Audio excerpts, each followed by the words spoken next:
అందరికీ శ్రీకృష్ణ జన్మాష్టమి శుభాకాంక్షలు. ఈరోజు వైష్ణవ శ్రీకృష్ణాష్టమి. మనకు కృష్ణ ఆలయాలలో ఉడిపి శ్రీకృష్ణుని అలంకారాలు చూడడానికి 1000 కన్నులైనా సరిపోవు. ఈరోజు కృష్ణాష్టమి సందర్భంగా ఉడిపి కృష్ణుని అలంకారాలు చూద్దాము. ఈ ఆలయ చరిత్రను తెలుసుకుందాము.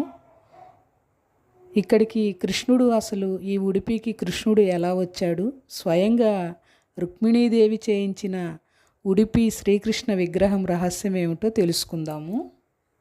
శ్రీకృష్ణుని ఆలయాలలో 4 ఆలయాలను ప్రధానంగా చెప్పుకోవచ్చు మనము.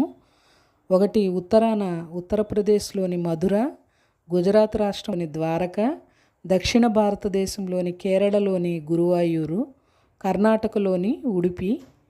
ఈ ఉడిపి ద్వైత సిద్ధాంత ప్రతిపాద్యులు త్రిమతాచార్యులలో ఒకరైన శ్రీ మధ్వాచార్యుల వారుచే ప్రతిష్ఠితమైనది ఈ శ్రీకృష్ణ క్షేత్రము.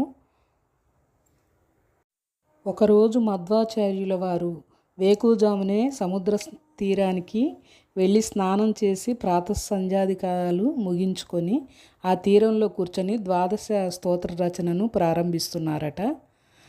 అనేక మంది భక్తులు కూడా వచ్చి సముద్ర స్నానము చేస్తూ ఉండగా అప్పుడు 12 స్తోత్రంలోని 5 అధ్యాయాలను ఆయన పూర్తి చేశారట. 6వ అధ్యాయం ప్రారంభం కాబోతున్న సమయంలో ద్వారక నుండి సరుకులు తీసుకొస్తున్న ఒక నౌక తీరం వెంట వెళుతూ ఉండగా అకస్మాత్తుగా విపరీతంగా గాలులు ప్రారంభమయ్యాయట. ఈ గాలులకు సముద్ర కెరటాలు ఉవ్వెత్తున ఎగసిపడుతున్నాయట. నౌక ప్రమాదంలో చిక్కుకుంది. దానిని రక్షించుకోవడానికి అందులోని నావికులు చేస్తున్న ప్రయత్నాలన్నీ విఫలమైనాయట.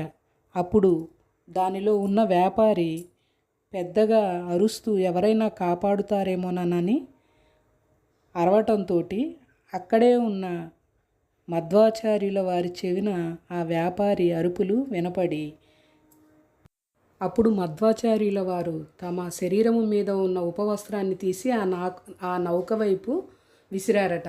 అప్పటిదాకా సముద్ర తీరంలో ఉన్న అలలు, గాలి దుమారం అంతా తగ్గిపోయి నౌక తీరాన్ని చేరిందిట.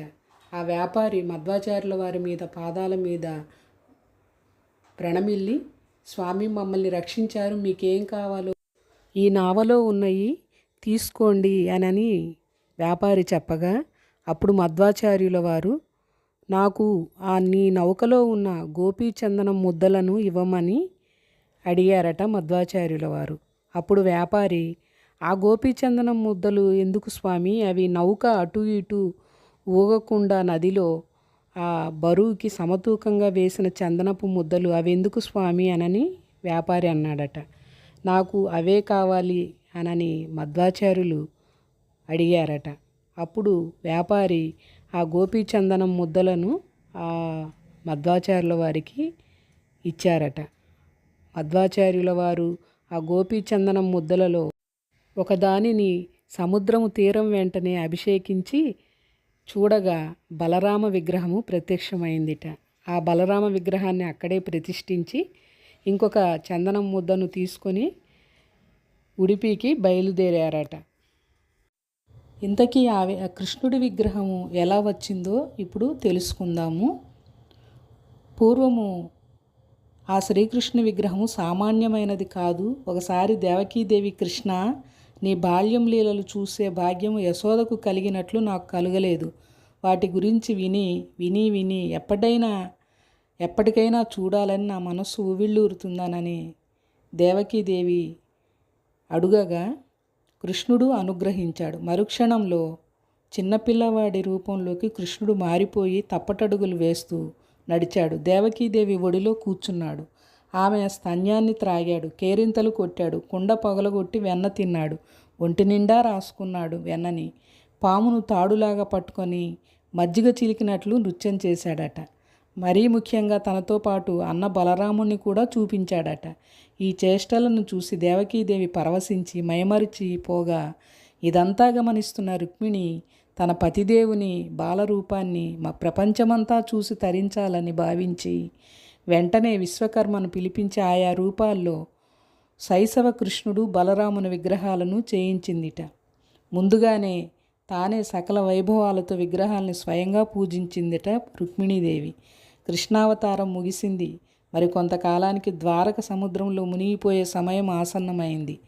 దూరదృష్టితో అర్జునుడు ఆ విగ్రహాలను తీసుకువెళ్ళి ఒక ప్రదేశంలో ప్రతిష్ఠించి దానికి రుక్మిణీవనం అని నామకరణం చేశాడట. కాలక్రమంలో ఆ వనం యావత్తు గోపీచందనం మట్టిలో కలిసి కనుమరుగైపోయింది.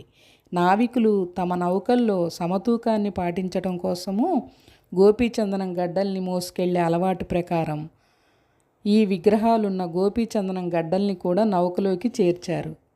అలా వాటి విలువ తెలియక నౌకలోకి ఎక్కించారు వ్యాపారులు. దివ్యదృష్టి గల మధ్వాచార్యుల వారు ఆ నౌకలో ఎవరు ఉన్నారో సూక్ష్మ దృష్టితో గ్రహించి ఆ వ్యాపారి యొక్క నౌకని రక్షించి అందులో ఉన్న చందనపు ముద్దలను తాను స్వీకరించి ఉడిపిలో మధ్వాచార్యుల వారు చేతి మీదుగా శ్రీకృష్ణ పరమాత్మను ప్రతిష్ఠింపజేశారు.